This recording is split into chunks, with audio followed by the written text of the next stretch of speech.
is that tomorrow morning, starting at 9 o'clock, we'll have the museum and the garden both open. And you've probably seen Forrest around here, the guy with the big bushy beard. He's our buddy. He has offered to open it for you. So for those of you that are still in town, you can go over and see both of those things. Yeah. Okay? And if you really, really love us in the garden, you can kick in a donation so we can keep it going. It's the only flower garden in the world that doesn't have flowers. Yeah. Good morning, welcome all. We are so excited to have our event again this year, and this happens with a lot of people and a lot of their encounters. We don't know what this white powder is. I will say it does have the consistency of powdered sugar. I don't think, to my knowledge, nobody's ever tested it. I have tree drawings, which I'll show as well, and they were all done with the same residue. So I cleaned up the mess on the floor. I never went in and checked the bedroom. I had been home all day. Why am I worried about it? Pat came home from work, walked in the bedroom, went into our bathroom, took a shower, came out and said, "So what's with the gigantic handprint?" I'm like, "What gigantic handprint?" That one. And that print, it took months before that print would go away. Whatever it is that they use, it's long acting.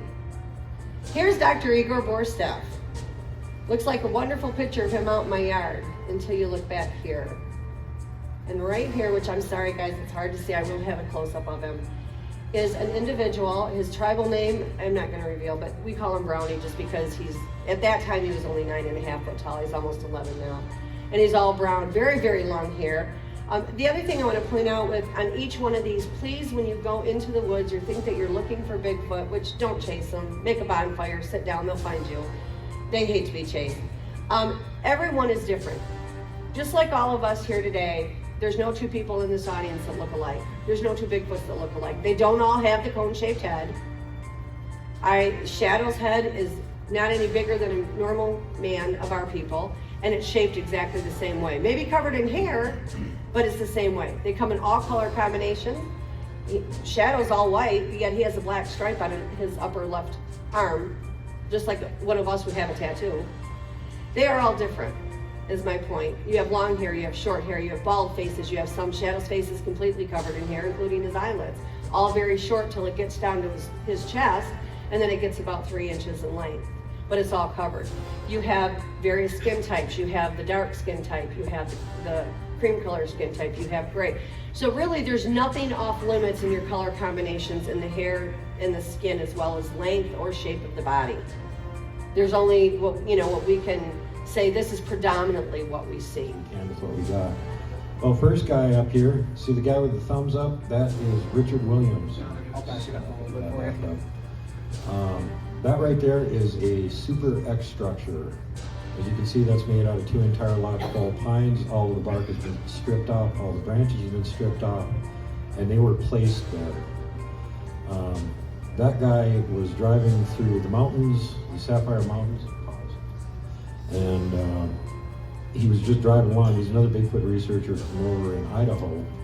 And while he was there, he's driving up the pass, and he's looking over to his left-hand side, and he sees this X structure, and he goes, "No way.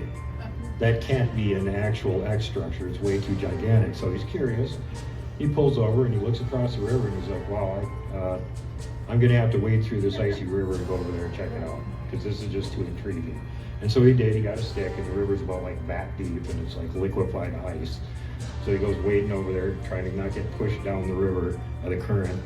Climbs up the embankment about 10 feet, and on top of the embankment there's this X structure. So he took pictures of it, which, let's go through those now. And the first one, of course, is the X structure from across the road as he saw it originally and pulled up and saw the thing.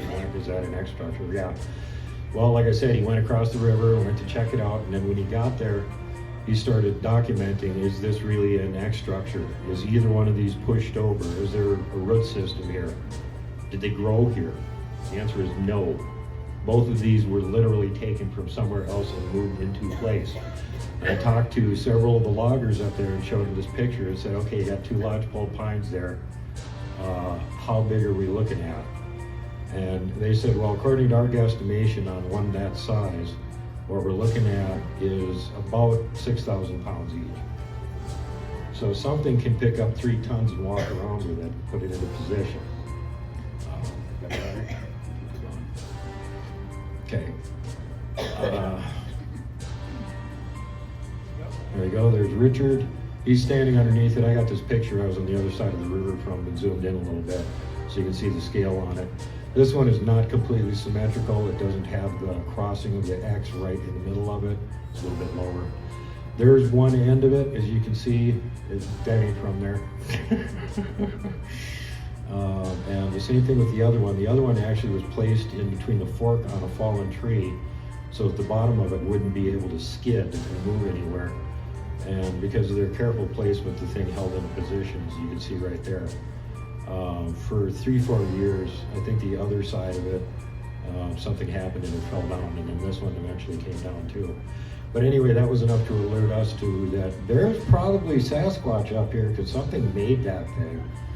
So then I got up there with my team, and here we are looking up from the side of it. As you can see, it's all the bark's ripped off of it too. And the other trees around there is no such state of destruction on them. Although some of the larger ones around it also had bark missing from the very top of them, like something had been climbing up and down and knocked all the bark off. So that was how we found the place.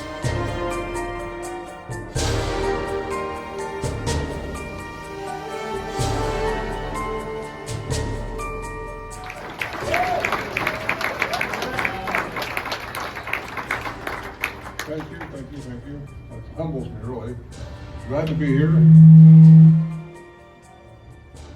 Let's give a hand to Harry and these people that helped her put this on. This is quite a deal. It's a lot of work to do this. Can you hear me? Yep. Thank you. And Tamara over there, her and her husband just really...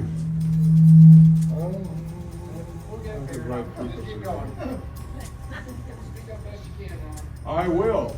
If you can't hear me in the back, just tell me. I can't hear you. Higher for the back. Higher. Can you put the mic in front of your mouth? It keeps falling off my ear. I may have to go to the handheld. Oh, yeah. How's that? Stick that in my tongue. All right. Tell me a little bit about it. About the prints I've casted, most of them in the flat top area. I want to give it out, Yampa. It's a big area. You know, researchers are always so closed-minded about where they want to give their information out, which is fine because they're afraid of contamination. But I'm the one that will not do that. It's like, you want to go up there and experience what we do, go to that area, do what I do, maybe you come out with these type of prints. My most significant prints that I like are the little guys, and like these, when I found them, were so inline that that's some characteristics that helps me distinguish between the human and the could be something else. Not saying they're Bigfoots, but the way that these were walking so inline, we don't walk like that. No. This type of print would fit a human of about a 5-year-old. And when I have my events, I draw a line on the floor. I ask the 5-year-old, if they're getting pushed around in the stroller, if mom will allow me to have them get out of the stroller and put their phone down and see if they will do that inline strike. I haven't had a human yet do it because they get, after maybe a step, they're doing something else. But these are so inline and they go so long, and I love the little adolescents, and That's what I amazing. cast. And I get a lot of 3 toes and 4 toes. This one's a 4.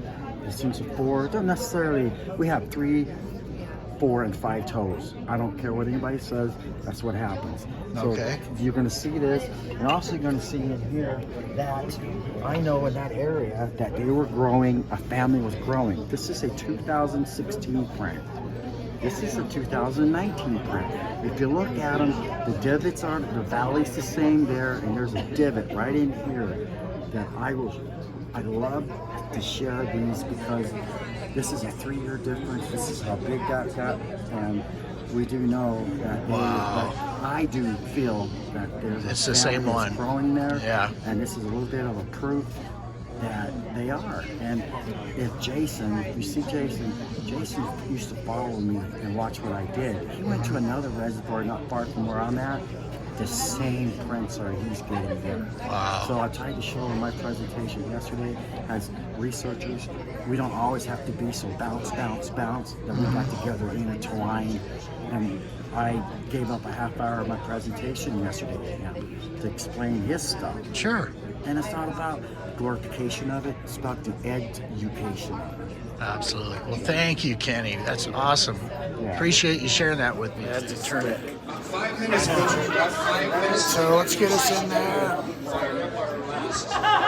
All right, cheers. What's wrong with that 20%?